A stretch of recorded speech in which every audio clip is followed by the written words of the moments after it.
So ito mga idol, training tayo ng 80-85 kilometers. Yung huli nating training, kasama din natin tong mga ibon na to. Maganda yung naging pauwi natin, grupo-grupo sila. So ngayon, training ulit tayo ng 85 kilometers. Nasa kulang-kulang 100 ulit tong ibon na to. Tapos pagkatapos nito, magwa 140 tayo. Ayan, so nakapahinga na yung ibon.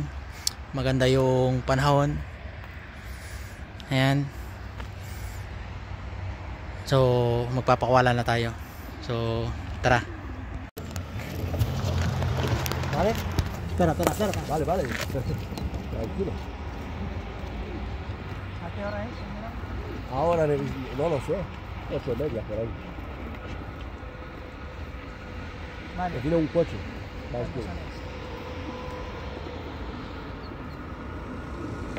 Vale. 1, 2, 3.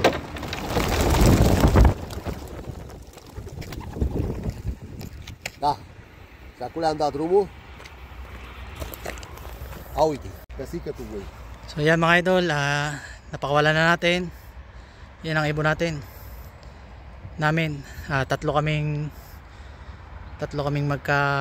magkakakapit bahay doon sa loop natin. So yan.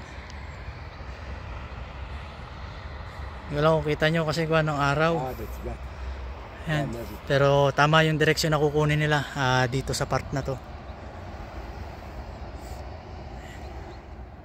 Ayan o.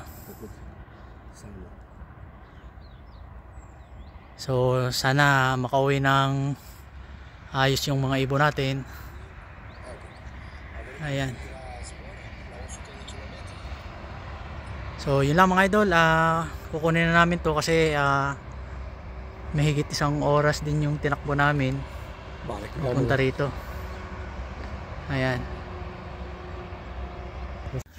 So ito mga idol, kanina nung dumating tayo, meron na tayong 12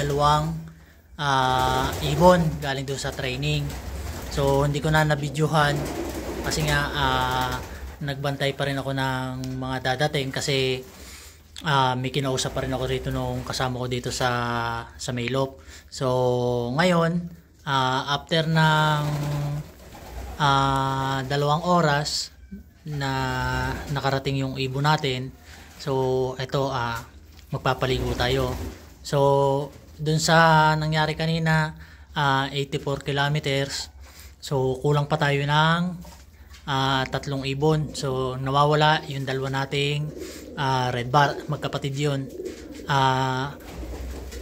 Maganda yung unang patak kasi 12 agad yung dumating sa atin, tapos 2 isahan yung dating. So meron na tayong 18 birds, so 2 na nga lang yung kulang. So susunod, 84 kilometers yung kanina. So ang sunod na nun ay 140 kilometers.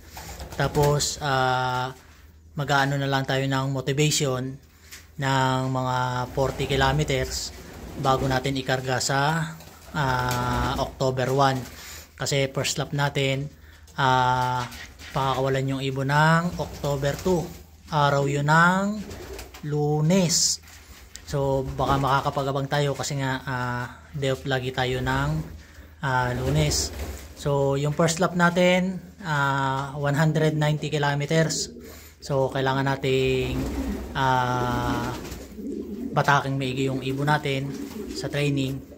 So yun nga, susunod nating training sa 26 ng September, 140 kilometers. Tapos mga 29 motivation natin ng 40 kilometers. Tapos pahinga na natin yung ibon nun. I-recover na natin ng maganda yung ibon natin kasi nga 3 araw ng recovery, kakarga na natin ang truck. So yun lang mga idol, hanggang dito na lang muna ulit yung video natin. Ingat palagi, God bless, bye bye.